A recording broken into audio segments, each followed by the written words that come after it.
When we moved here to a farm community, and I was at the market, like, where's the local eggs? There ain't any. Huh, how about the local milk? Can we get that? No, don't get that either. Meat? No. Got more damn cows here than people, and you gotta get where do you get the beef from?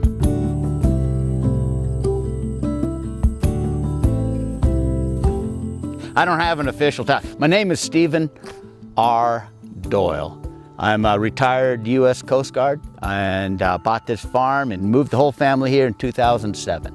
So we started selling things like eggs, raw milk, chickens, and getting in trouble with each step. You can't sell that, you can't do that, you gotta have a kitchen, you gotta be certified by the state, on and on and on. Cease and desist orders. In 2015, we ended up in the Senate chambers with probably about 40 or 50 people, standing room only. Everybody there was there for the Food Freedom Act. There were farmers, there were mothers, there were clergymen, there were doctors. The room was packed. And at the end of it, the 5 senators voted, and they voted aye. And it was a done deal. It's a magic moment. If you imagine food making its way down a road from the farm to the plate, this was a road that was full of potholes. The Wyoming Food Freedom Act has decreased regulations, which has directly opened opportunities, opened access, has allowed farmers to innovate, to invest more into their own processes and less into jumping through hoops and regulatory tape. Has everybody jumped on board? Nope, not by a long shot. And part of the problem is the economics of it. We're going toe-to-toe with Walmart and Kroger. We can compete in 3 areas, right? Price, convenience, and quality. Kick their ass in quality. We own it. The price, we won't be able to, not for years. Convenience, our little stores are really helping.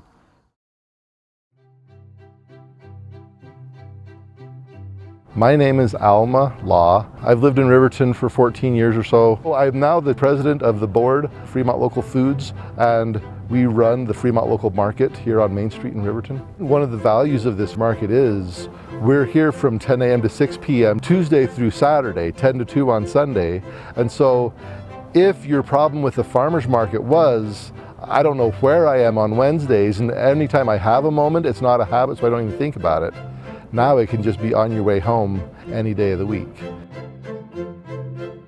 I'm Anna Smets. I'm excited to be part of starting Meadowlark Market, which focuses on providing local food in a brick and mortar farmers market setting in Lander. So we think that the Meadowlark Market will have significant concrete benefits to producers in gaining access to a consumer market, challenges of food storage, food aggregation, food distribution.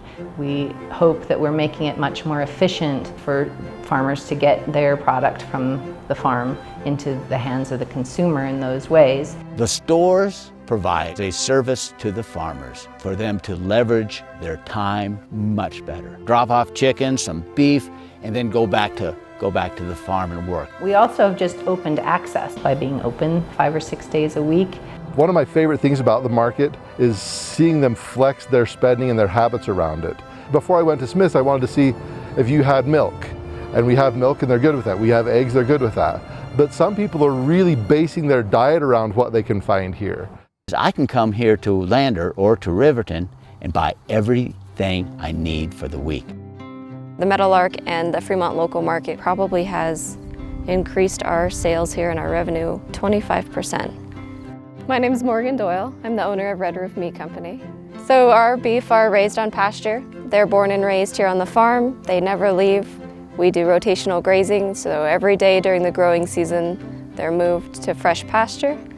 Our chickens are on pasture, and they're moved every day as well. None of our livestock receive any antibiotics, vaccinations, hormones, and there's no herbicides or anything used on our pastures as well. When the Fremont Local Market opened, we really had to plus up numbers. We doubled our herd sizes, tripled, quadrupled our lamb size, and quite frankly, we're still not there.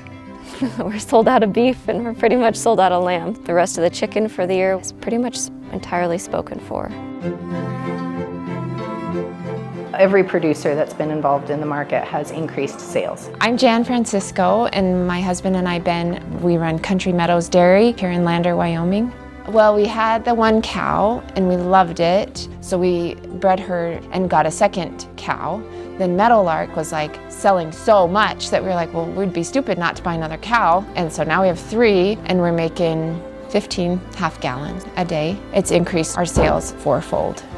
So if you're new to raw milk, there is a lot of negative education out there about it. But don't only look at that, because the health benefits are incredible. The non-pasteurized milk has all of the good bacteria and the good probiotic action that your stomach needs. I actually was lactose intolerant my whole life. I would always get a stomach ache every morning after I ate my cereal, and we just dealt with it. And then we bought a cow, and so I tried it, and about a week into it, I was like, I am not sick. I am fine eating this. And it was like my gut had repopulated with all of these good, healthy probiotic things. I think the warnings especially would be important for a big dairy with thousands of cows, miles of tubing, but our operation is so small and everything is clean. They live in the pasture, they don't live in a feedlot. It's like an apple and an orange, so you can't really compare them. We have not had any instances of illness in 4 years of doing this. When people are just starting out with local foods, I think they're kind of sticker shocked, but then once they see the health benefits, it's worth it. It's way cheaper than co-pays, I would say, to buy good food than to just poison ourselves and then have to go to the doctor about it.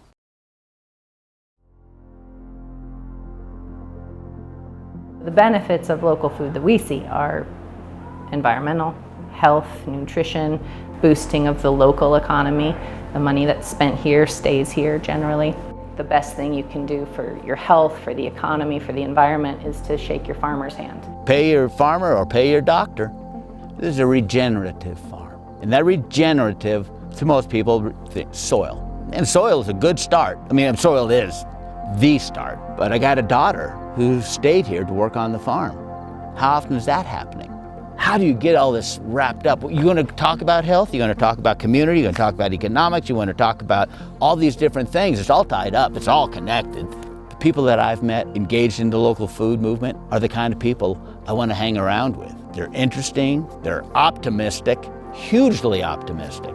That in itself is magic, isn't it? So the people in our store connect. They know the cashiers, they know each other, you know, and so there's a lot of time where people aren't shopping, they're in there talking. That's a real healthy thing. And when they get to meet their producers, oh, I've been buying your meat. It's wonderful to meet you now. Hey, can I come visit your farm? Would that be all right? I'd really like to see your, yeah. Connection to the soil, to the grass, to the cow, to the farmer, to the farm, to the community. It's all good stuff. I think that's a big part of it. Oh, I'm here for the corn on the cob. You're in for something bigger than that, but appreciate you buying corn on the cob. And get some radishes on the way out too, if you could, please.